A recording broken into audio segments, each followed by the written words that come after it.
Hello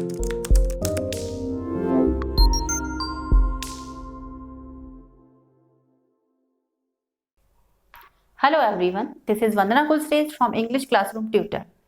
Guys, earlier I taught you the present tense, right? We have completed present tense. Today I am going to start past tense. And in past tense, the first tense is past indefinite tense. In other words, we can say simple past tense. Alright? What do you understand by past tense? Past tense means yesterday. Means जो भी work या कोई भी जब हम when we talk about the past time, जब हम बीते हुए कल की बात करते हैं कि पहले क्या किया था हमने, तो उसको हम कहते हैं past tense. ठीक है, it refers to the past time. And Hindi you can say, I have written over there some words in Hindi.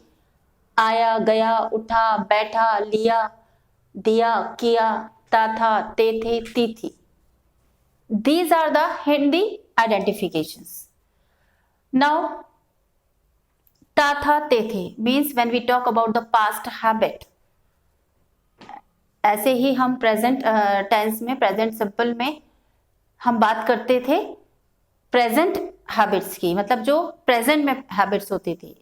But in this tense past habits कि अभी नहीं है, पहले ऐसा करता था. जैसे मेरे दादाजी हर रविवार को पार्क में जाते थे, तो यहाँ रिपीटेशन हो रहा है, पार्क में जाते थे, तो पास्ट हैबिट की बात हो रही है. अब नहीं जाते हैं, पहले जाते थे. ठीक है, मैं डांस सीखने जाती थी. ठीक है, पहले जाती थी, अब नहीं जाती हूँ. So this is the past indefinite tense. Now as you know, each and every tense we have to follow the structures, means sentence pattern, जिसको हम वाक्य रचना कहते हैं. कि हर टेंस में हमें कोई भी सेंटेंस फॉर्म करना है तो we need a pattern for that. So here this is the pattern for past indefinite tense. Affirmative. Affirmative means आप जानते हैं सकारात्मक वाक्य, तो उसका एक पैटर्न क्या होना चाहिए? Subject, verb second form, object और we can say complement. Right, तो सब्जेक्ट, अब you can see here we use second form of verb in past simple tense. We always use verb second form. हम हमेशा verb की second form use करते हैं.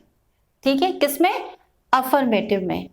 And in negative sentence, subject, did, not, first form of verb, object और complement. यहाँ हम आप देखेंगे कि हम helping verb use कर रहे हैं did. In present simple we use do and does, but in this tense we use helping verb did. So we need a helping verb to form a negative or a interrogative sentence. So now see, interrogative, did plus subject, verb first form, object और complement. ये हमारा interrogative sentence है. आपको पता है we are having two types of questions. ठीक है, first form helping verb and second form WH word. So WH word, did, subject, verb first form, object or complement. Interrogative, when we ask a question and work is not going there also, वहाँ काम भी नहीं होता है और हम question भी ask करते हैं. So this is the, तो you can see here didn't, यहाँ मैंने not को helping verb के साथ merge कर दिया. You can see, तो didn't, subject, verb first form, object और we can say complement. अब इसको हम दूसरे तरीके से भी बता सकते हैं. जैसे अर्लियर आई टोल्ड यू कि we form into negative sentence by using two ways. First is given here कि we merge not with helping verb, and next is जो नेक्स्ट अदर जो हमारा फॉर्मूला है वो क्या हो सकता है कि did, subject and not. Here we use after subject we use not and then verb first form then object. तो we can use both of them. Okay, now WH word didn't, बस WH word add करना है, बाकी हमारा same देखिए वही sentence pattern है. These are the sentence pattern. Okay, now you can see some examples I have written over here in Hindi so that you can understand very well. So first sentence is वह हर सोमवार को मंदिर जाती थी.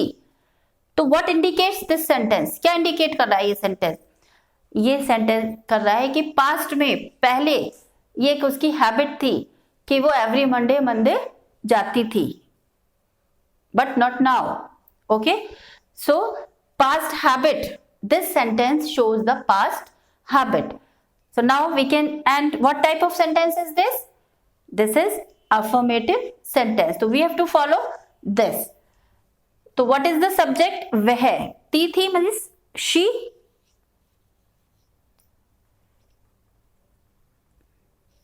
And then verb. What is verb? जाना.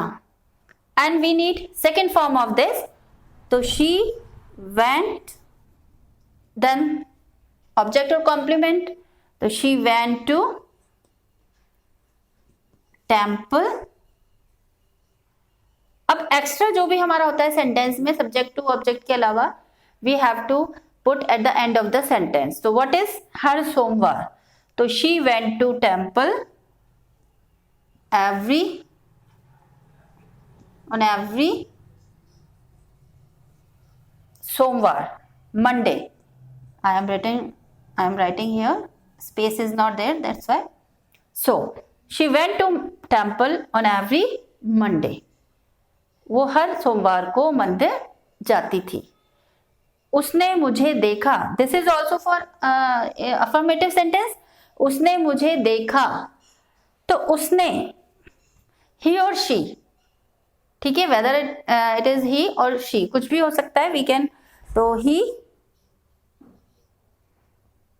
now subject he हो गया. फिर देखना verb see और second form saw. He saw me. उसने मुझे देखा. So both the sentence are affirmative sentence. Now come to the third sentence, that is मैंने दरवाजा बंद कर दिया. This is also affirmative sentence. मैंने दरवाजा बंद कर दिया. मैंने subject, affirmative sentence है तो I. Now what is verb? बंद करना. तो I closed. अब क्या बंद कर दिया? ऑब्जेक्ट क्या है, क्या बंद कर दिया? दरवाजा. तो I closed the door. This is affirmative sentence. Now next is Rita ने किताब नहीं दी. This is negative sentence. You can see here नहीं, work is not going here. तो रीता ने किताब नहीं दी. तो we have to follow this. Subject did plus not. तो first of all subject Rita did not, देना give. तो Rita did not give a book. Now you can see in negative sentence we are using first form of verb here. So always remember this कि we use second form of verb in affirmative only. Rest of the sentence means negative, interrogative or interrogative. We use only first form. That's why we use here first form. क्या वह रोज यहाँ आता था miss? तो सबसे पहले did he, फिर come here. Did he come here every day? क्या वह हर रोज यहाँ आता था? And put question mark also. उसने कौन सा गाना गाया? कौन सा? तो WH वर्ड इज कौन सा. तो which song,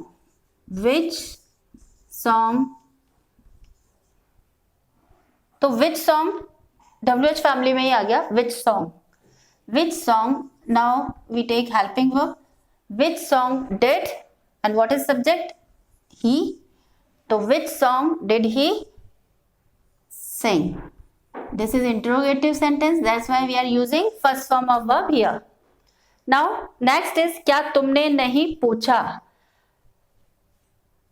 In Hindi it start from क्या, means this is the helping verb question. Now we form this sentence. क्या तुमने नहीं पूछा, तो what is helping verb? This pattern you can C interrogative, तो यहां पे हम कौन सा फॉलो कर रहे हैं? This one, interrogative plus negative, कि क्वेश्चन तो पुटअप किया ही जा रहा है, work is not going there. तो didn't you ask, that's all. Didn't you ask, क्या तुमने नहीं पूछा। Now we can form this sentence by using other ways also. यहां मैंने नॉट को मर्ज कर दिया हेल्पिंग वर्ब में। अगर हम इसको दूसरा पैटर्न यूज करेंगे तो how? Did you not ask, तो हम नॉट का प्लेसमेंट क्या करेंगे? After the subject. All right, so didn't you ask, तो we can use these both the methods. Now next is तुमने क्या पूछा। You can see here क्या, in हिंदी जो क्वेश्चन वर्ड है वो यहाँ सेंटर में आ रहा है, क्या पूछा। तो when we translate this type of sentence, interrogative sentence in English, तो we have to start with this word, यानी कि इसी क्वेश्चन वर्ड से हमें स्टार्ट करना होता है। तो क्या, तो सबसे पहले हमने क्या लिखा? What, then helping verb, what did you, and then ask। तो यहां तो ये क्वेश्चन कौन सा? हेल्पिंग वाला, जिनका आंसर हम यस और नो में दे सकते हैं। डिडंट यू आस्क, क्या तुमने नहीं पूछा, तो यहां आप केवल बोल सकते हैं यस और no. But in this sentence, next sentence, तुमने क्या पूछा, व्हाट डिड यू आस्क, तुमने क्या पूछा, तो इसका आंसर आप यस और नो में नहीं दे सकते हैं। इसका आंसर हमें फुल स्टेटमेंट में ही देना पड़ेगा कि हमने क्या नहीं पूछा। Alright, so guys, this is the past simple tense, past indefinite tense. Okay, I hope you understood well. So that's all for today. Thank you.